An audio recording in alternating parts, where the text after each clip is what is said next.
Everyone, welcome back to my channel. आज हम करने वाले हैं मैथ्स रीजनिंग के ऐसे क्वेश्चन जो बहुत देखने में बहुत टफ लगते हैं लेकिन होते बहुत इजी हैं। यकीन मानिए जो कॉम्पिटेटिव एग्जाम में जो मैथ्स के क्वेश्चन पूछे जाते हैं इनके लिए अलग से कोई फॉर्मूला नहीं चाहिए होता, आपको बहुत ईजी होते हैं। बस हमको क्या चाहिए होता है? प्रैक्टिस।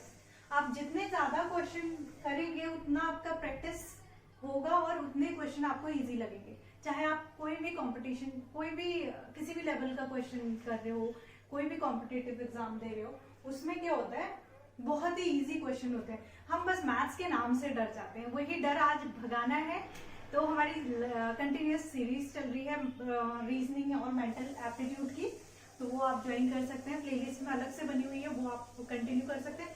क्योंकि क्या होता है कॉम्पिटेटिव एग्जाम्स जब हम दे रहे हैं 1-2 साल से कंटिन्यूअसली हम मेहनत कर रहे हैं, हमने अपना पूरा सिलेबस कवर कर लिया, लेकिन हम कहाँ पे लैग कर जाते हैं। कभी हमारा 1-2 नंबर से रुक रहा है, कभी कुछ नंबरों से, पॉइंट से रुक रहा है।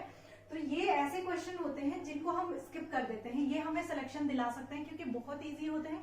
अगर हमने प्रैक्टिस कर ली तो क्या होगा, बहुत इजीली हमें चीजें समझ में आएंगी और इनके गलत होने के चांसेस बिल्कुल कम होते हैं, बहुत कम होते हैं। अगर आपने प्रैक्टिस करी है तो ये क्वेश्चन आप इजीली कर लोगे, कम टाइम लेंगे, प्लस इनके गलत होने के चांसेस बहुत कम है अगर आपने प्रैक्टिस करी है तो। ठीक है, तो हम ऐसे ही कुछ क्वेश्चन डेली करेंगे ताकि हम क्योंकि एवरेज बच्चे आजकल बहुत सारे हैं, जितने आप देखोगे एक पेपर के लिए 200 सीट्स हैं और 2 लाख कुछ बच्चों ने फॉर्म फिल किए हुए हैं। आपको पता ही है, आप कंपटीशन का लेवल देख रहे हो, बेरोजगारी इतनी बढ़ गई है, उतने रोजगार है नहीं।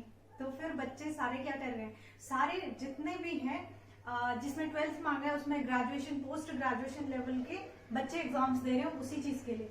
तो क्या होगा, कंपटीशन बढ़ गया है, उतना ज्यादा बढ़ गया है। तो हमें क्या करना है, केवल एवरेज नहीं रहना है। एवरेज हमारे सारे बच्चे, आप यकीन मानो 2 लाख बच्चों ने फॉर्म भरा है तो उसमें से 1.5 लाख बच्चे एवरेज है।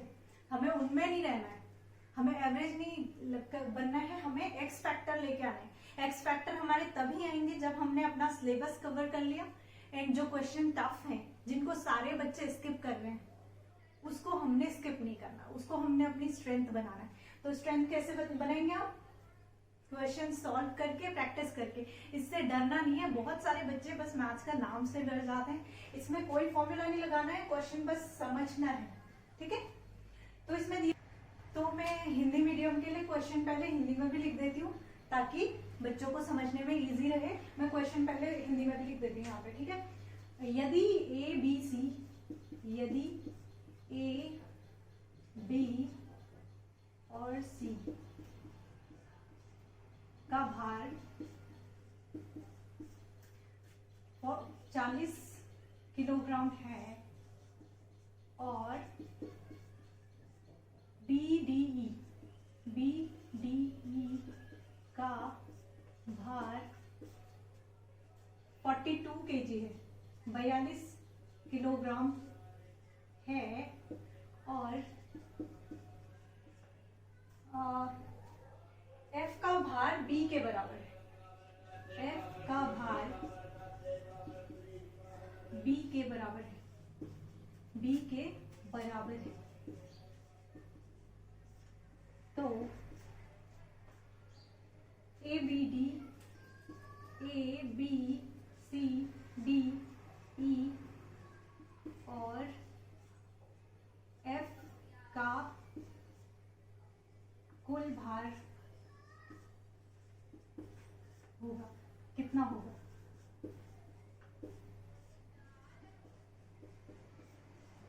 वो क्वेश्चन विजिबल है दोनों में, हिंदी में यहां से है। ठीक है, तो क्वेश्चन समझ में आ गया आपको?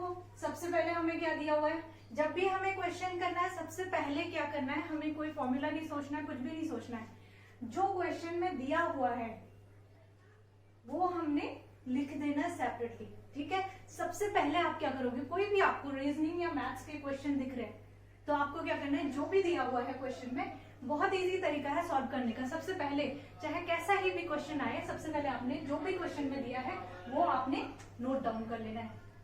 तो यहाँ पे क्या दिया हुआ है, a plus B plus C, a plus B plus C is equal to हमें दिया हुआ है ये 3 आ जाएगा क्योंकि 3 है ना।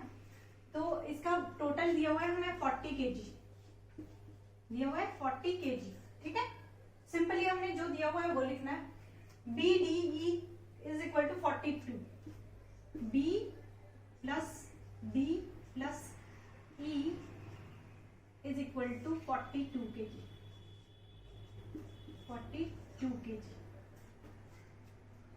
kg। ठीक है, दोनों चीजें उतार ली। नेक्स्ट हमें दिया हुआ है F is equal to B, तो हमें लिखना है F is equal to B। आपको पूरी चीजें लिखनी है। अब पूछा क्या है उसमें, अब हमें टोटल निकालना है A plus B plus C plus D plus E plus F is equal to हमें निकालना है। तो ये टोटल कितने हैं, 1 2 3 4 5 6, तो अपॉन 6 आ जाएगा। ठीक है, इतना सिंपली सबको समझ में आया कि हमें निकालना क्या है और दिया क्या क्या चीजें हैं। सारी चीजें हमने लिख दी है जो भी हमें दी हुई है। अब हमें समझ में आ जाएगा कि हमें क्या निकालना है, हमें टोटल का निकालना है। तो टोटल का हमें हाफ हाफ करके दिया हुआ है। सबसे पहले A B C का टोटल दिया हुआ है, इसको हम करेंगे। अगर इसको हम सॉल्व करते हैं A plus B plus C, तो इधर हमारा कितना आ जाएगा टोटल,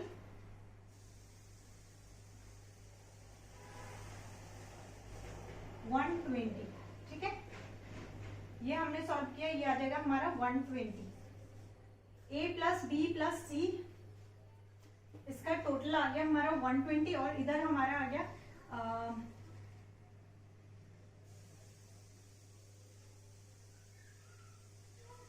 126। ठीक है, इन दोनों का हमारा कितना आ जाएगा, 120 प्लस 126। अब हमें इन दोनों को प्लस कर देना है, तो हम करेंगे 120 प्लस 126, तो हमारा आ जाएगा 6 प्लस 4 2, तो हमारा आ जाएगा 246। अब हमने सिंपली क्या किया है, इन दोनों को ऐड कर लिया है। ठीक है, इन दोनों का टोटल जितना आया हमारा, उन दोनों को हमने ऐड कर लिया। ठीक है, ऐड करके हमारा कितना है, 246, यानी कि हमारा क्या आ गया, ये टोटल क्या आ गया, इन दोनों का प्लस आ गया। तो हम इसे ऐसे भी लिख सकते हैं, A plus B plus C, ये वाला लिख लिया हमने, plus B plus D plus E plus B plus D plus E, हमारा कितना है, ये भी हमारे 6। ये हमारा टोटल कितना आ गया, हमने प्लस किया था इन दोनों को, तो क्या हमारा आ गया 246, आ गया हमारा 246। ठीक है, ये आ गया हमारा 246। तो अब हमें क्या करना है, यहाँ पे क्या आ गया, B हमारा 2 बार आ गया है ना, हम देख रहे हैं इसमें भी B था और इसमें भी B है। तो और हमें क्वेश्चन में क्या दिया, F is equal to B, और हमारा मिसिंग जो हमने निकालना है उसमें इस पूरे में हमारा F नहीं है। ठीक है, F हमारा मिसिंग है, बट B हमारा 2 बार आ गया। तो हम क्या कर सकते हैं, F is equal to B दिया हुआ है, हमें सिंपली दिया हुआ है, क्वेश्चन में दिया हुआ है F is equal to B, तो हम इस B की जगह पे यहाँ पे क्या कर सकते हैं, F कर सकते हैं, है ना, क्योंकि हमें क्वेश्चन में दिया हुआ है F is equal to B, तो हम B की जगह पर B की जगह पे F कर सकते हैं। तो ये टोटल आ जाएगा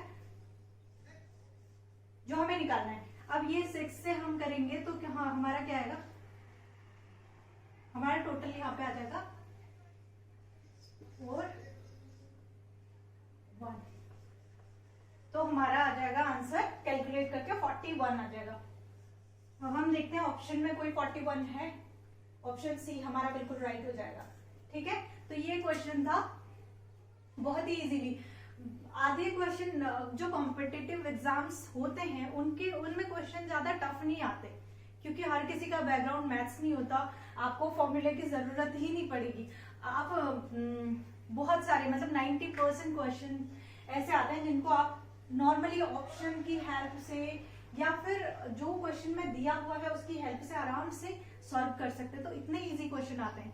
आपको लग रहा होगा कि ऐसे क्वेश्चन नहीं आते, बट ये लास्ट ईयर का यूपीएससी के आपको पता होगा 2 क्वेश्चन होते हैं, एक सी सेट होता है, जीएस होता है। जीएस में आपको मतलब क्वालिफाइंग मार्क्स, सी सेट हमारा क्वालिफाइंग होता है, ठीक है। तो क्वालिफाइंग होता है, उसमें मैथ्स रीजनिंग पूछी जाती है। तो सोचिए यूपीएससी का क्वेश्चन और इतना इजी है, इसमें फॉर्मूला लगाने की कोई जरूरत नहीं थी अलग से, तो हमने सिंपल से जो दिया है उससे निकाल लिया। तो सोचिए ऐसे ही क्वेश्चन आते हैं हमारे इजीली, जो सॉल्व हो जाते हैं, ठीक है। ये यूपीएससी का क्वेश्चन है। इससे रिलेटेड आप सारे क्वेश्चन मतलब खुद से बना के भी क्वेश्चन सॉल्व कर सकते हैं, ताकि आपको प्रैक्टिस आपकी बहुत अच्छी हो।